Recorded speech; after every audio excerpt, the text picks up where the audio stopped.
Chicos, hola otra vez. This is day number 5, and we are on our last piece of the day. We're going to study 3 verbs, the verb ir, the verb hacer, and the verb estar.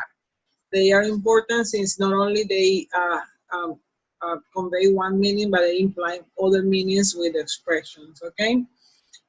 So let's see what the learning objective for now is. At the end of this class, we will be able to make plans to do something with someone, to ask questions, and to describe how you are doing and where you are or will be. Okay, so it's a little bit one piece with ir in a structure that I'll share with you in a minute. Is one way to express future, not the only one, because we do have a future tense, but one way to express future in Spanish. Let's start with that.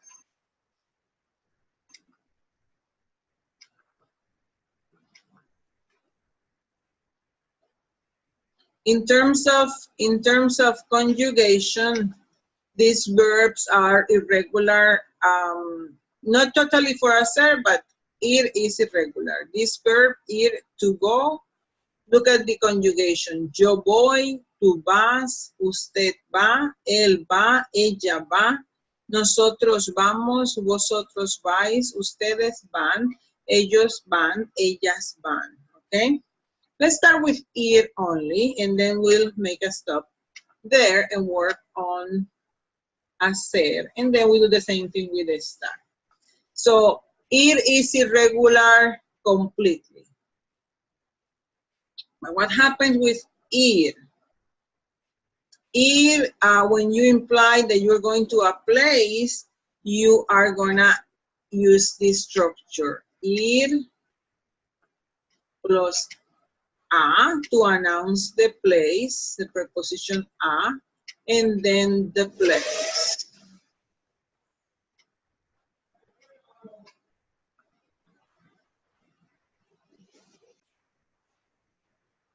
Ir plus a plus place, okay? So you're gonna follow that. You conjugate the verb ir, voy, vas, vamos. You include the preposition a and then the place. Por ejemplo, sí, Luis y Ernesto van al centro estudiantil. We notice that preposition a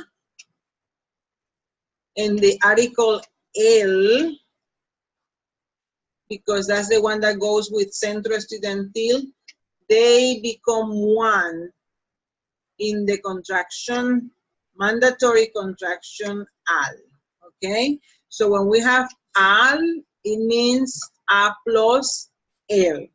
El and this a is the, see? They go to the, these two are one in al. If you have la biblioteca, la oficina, you use a la. You don't make a contraction with the others, okay? So ir plus a plus place to indicate where you are going. And you do announce the place with the preposition a.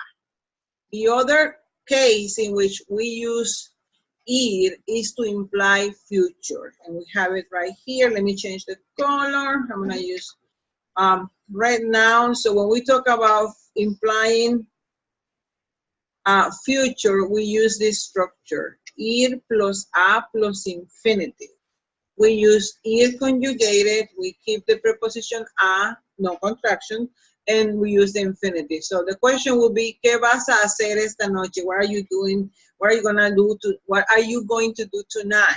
And look at the response here. Voy a estudiar en la biblioteca. Ir plus a plus infinitive, okay? So those are the two ideas that we convey with ir, see? And in my assignments for you of ir, I like this one exercise that I wanted to show you because it helps you see what you guys need to do. Ramón tiene mucha sed. He's very thirsty. So, ¿va a comer en la cafetería o va a comprar en la librería o va a estudiar? ¿O va a ir al gimnasio o va a tomar agua mineral? Well, he's going to drink because he is thirsty. So here you have Pablo tiene mucha hambre. Pablo tiene hambre. He's hungry. So we would find here que he is going to eat in la cafetería. Ir plus a plus infinitive. What are you going to do tonight? ¿Qué van a hacer ustedes esta noche? You can express plans this way. You're going to express what you are going to do very soon with this structure, okay? And you have more exercises assigned there. Let me go back to the book. And now let me change colors because I'm gonna do the verb hacer. The verb hacer, the one that we have right here, is only irregular in the yo form, see? It's not ao or no aco, sino hago, see? And the rest is regular from ER verbs. Haces, hace, hace, hacemos, hacéis, hacen, and hace. Hacen and hacen. See? Why is this verb so important? Well, we convey different ideas with it. For example, we don't ask questions. We don't ask. Let me mention this to you. Ask is, and you say ask for. So ask equal preguntar. See? Let me write here. I wish I had used my PowerPoint to type instead of using my mouse to write. But if you go to the dictionary, you find ask is preguntar. But the word question, this is gonna take longer. The word question is, and you're gonna understand this when I write the answer, write the translation. The word question is pregunta. See? Bear with me, have me patient. See, the word question in español is pregunta. You see? So you guys can say to ask a question, but we cannot say preguntar una pregunta because it's redundant. Instead, we use hacer una pregunta, ¿sí? Hacer una pregunta. The next, and here we have hacer un viaje. To take a trip, you guys say take a trip. We don't say that. But let me show you the next page with this exercise because it tells us a little bit more on what to do. See, what to express. Look at this. En la biblioteca yo hago la lección, ¿sí? Porque we hacer la lección, we hacer la comida, we hacer ejercicio, we hacer la tarea. If you want to write an essay, you say hacer el trabajo. We make friends with hacer, we hacer amigos, ¿sí? Yes, hacer la comida, you can say cocinar la comida o preparar la comida, but we also use hacer la comida. Hacer ejercicio, you can say exercise, to exercise, but when you say exercise, you refer to one part of the body. So exercise my legs, exercise my arms, ejercitar mis piernas, ejercitar mis brazos. But when you do exercise in general, we do hacer ejercicio. Hacer la tarea, or estudiar la tarea, yes, they do exist. To make friends, that's an expression that we use only with hacer, see? Hacer el trabajo, to do the job or to write the essay, and hacer la tarea, to do your homework. English is similar there. So we use this expression with the verb hacer. So I let you do this exercise online because you have a similar one. And then, now let's switch to the verb estar. Okay, the verb estar is another one that you guys need to learn because there is one thing. It's another verb to be. Yes, in English you have to be. In Spanish we have the verb estar, and the other one is the verb ser. Got it?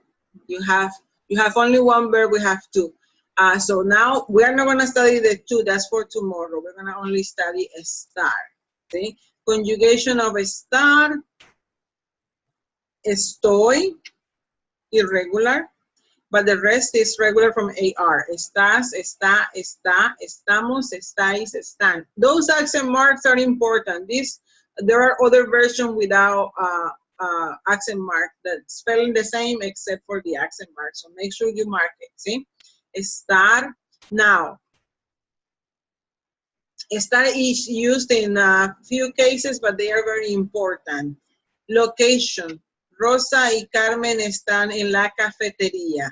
Nosotros estamos online en la clase de español. And notice again that you use the preposition en to announce the place. ¿Sí? Están en la cafetería, as you do in English, announce the place with the preposition in, with using the preposition en.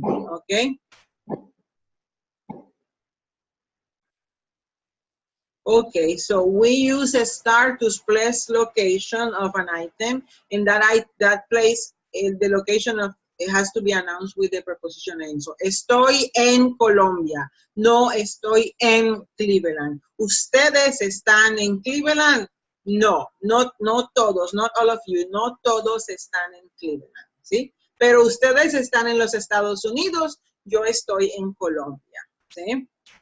Now, the other, that is the one case. The other case is a temporary condition or state, see? You have heard the question, ¿cómo estás tú? When you answer that question, you're expressing a temporary condition, okay? So you say, ¿cómo estás tú? Oh, estoy cansada. Ah, estoy ocupada. Ay, estoy aburrida. See? Temporary condition. How are you feeling at that specific moment? Well, that's with the start. When you say, ¿cómo es la chica? ¿Cómo es usted? Soy inteligente. That's a permanent condition. That's inherited quality. That's a different thing. So permanent inherited qualities, temporary condition. Inherited qualities, ser, temporary conditions, and states are estar. Some adjectives, though, allow you to only use estar because their meaning implies a temporary condition. ¿Sí? Por ejemplo, aburrido, cansado, cansada, casado, casada, casado con, casada con. To be married is a temporary condition because divorce does exist, okay? Contento, contenta. I want you to think about content more than happy, okay? Content, contento. Enamorado, enamorada. We hope that is enamorado permanent. de. We hope that enamorada de. We hope that is a permanent condition, but it's not. Enamorar, to be in love, is a temporary condition or state. Sick is one that we want to be only temporary and not long. Enfermo, enferma. Enojado, enojada. Nervioso, nerviosa. Ocupado, ocupada. Preocupado, preocupada. Triste.